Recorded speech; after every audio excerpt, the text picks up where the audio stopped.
Krishna. But we use them to please Krishna. And because of that, they don't inhibit the natural expression of our spiritual energy. In fact, they help it. So just like Prabhupada gives the example of offering prasadam, offering food and then taking the prasadam from Krishna. And it can be very nice, palatable food. That's all right. To live on beans or something like that, dry bread and beans or something, that would be horrible. But the impersonalists do stuff like that, or they just eat fruit. There's one famous guy, Baba Haridas, who only eats milk. I think he did like a cup of milk a day or something like that. Why does he do that? Why doesn't he eat normally like a regular person? And he doesn't speak either. That's probably a good thing. But he still carries around a little slate and he writes everything on the slate.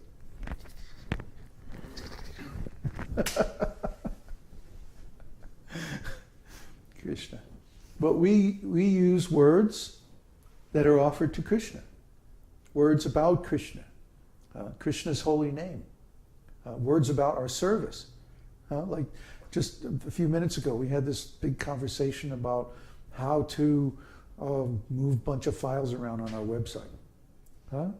Sounds really material, but for us it was no burden. It was no trouble because it was all to serve Krishna.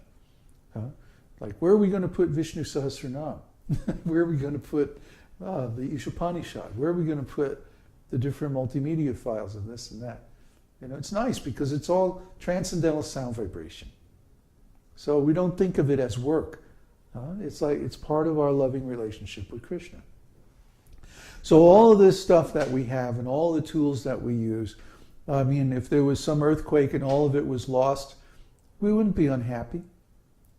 It would just be an interruption of our service, but it wouldn't actually, it wouldn't actually stop us from serving Krishna. You see? It might make us a little bit less able to help other people serve Krishna, but it wouldn't stop us from serving Krishna, so it wouldn't really hurt us. You see? Once you start to measure everything in terms of Krishna's service, this is the key.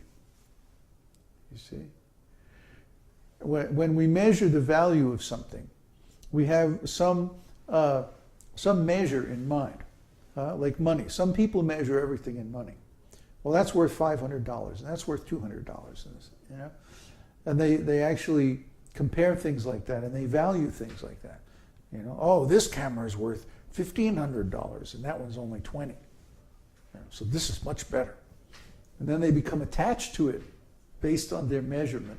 And then if anything happens to it, then they're very upset. I'm $1,500 worth of upset over this.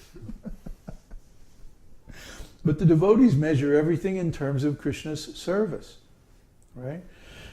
And how is our day? How is the day going? Well, was I able to engage in Krishna's service today? Yes. Well, what happened? The house burned down and we lost everything. But I got my beads, so I can still chant. So I can still be engaged in Krishna's service? Okay, no problem. You see?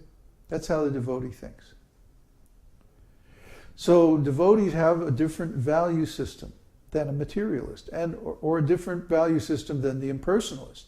The impersonalist is thinking, how can I come up with such a novel argument that my philosophical opponents won't be able to defeat me? See? Because of that, he's stressed out and he's like always, making a big effort.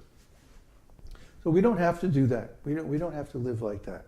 We can always be engaged in Krishna's service.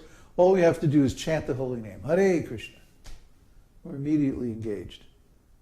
All we have to do is think of Krishna, or his service, or his devotees, or so many things. So if we redefine our values and reconstruct our life in terms of Krishna's service, then we're always engaged, we're always happy, we always have good energy, we always have a bright future ahead of us. We don't have to struggle. We don't have to worry. Try to understand. This is an ontological shift. That's why we put so much stress on the nature of Śrīmad-Bhāgavatam as an ontological work. Because this is called lazy intelligence. Why should I run all over the world and do so much work and try so hard when all I have to do is change my ontology? See? Why should I go out and build this big new computer when all I have to do is load a new disk into it?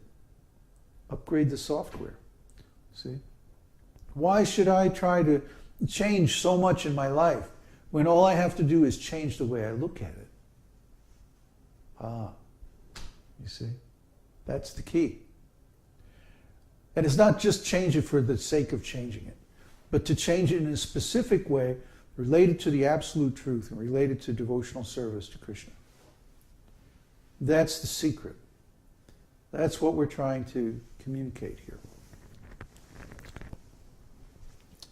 So anyone who does that, their desires are very easily fulfilled. The impersonalists who try to avoid everything material may undergo severe austerities, but they miss the opportunity of being engaged in the service of the Lord. Thus, their renunciation is not sufficient for perfection.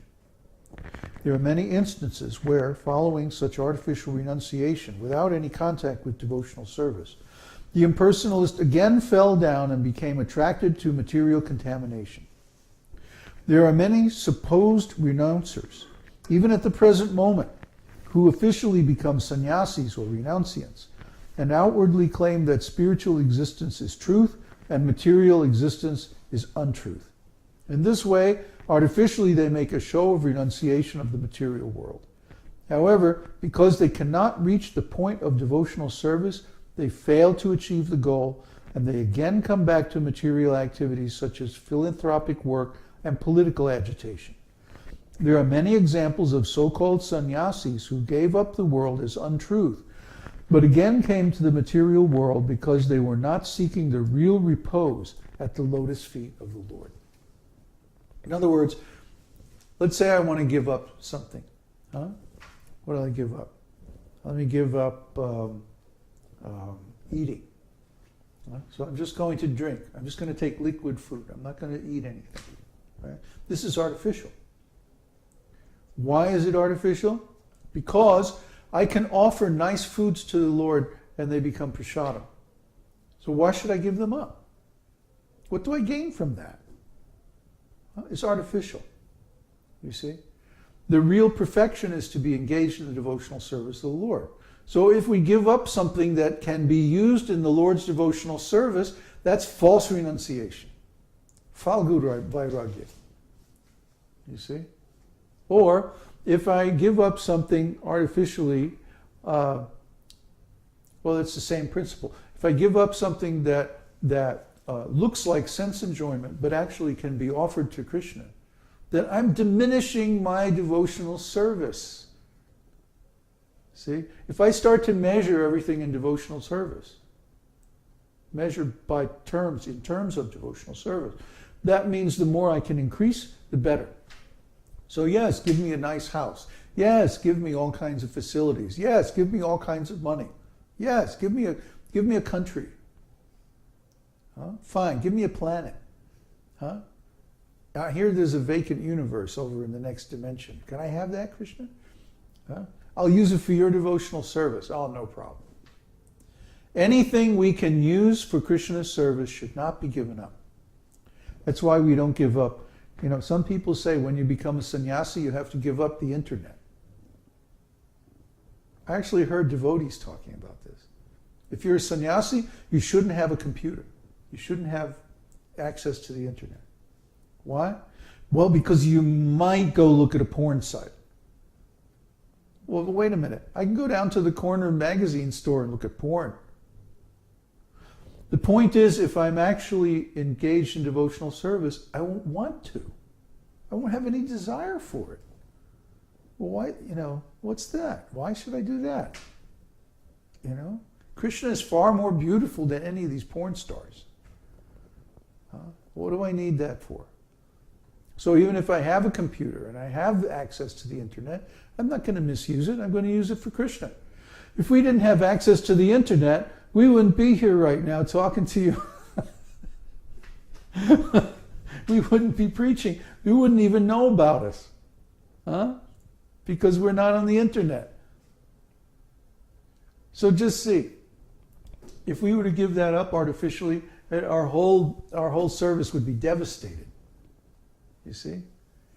So that would be nonsense, wouldn't it? Yeah. So why should we accept this artificial renunciation? That's not real. It's our own speculation. It's like, actually counterproductive.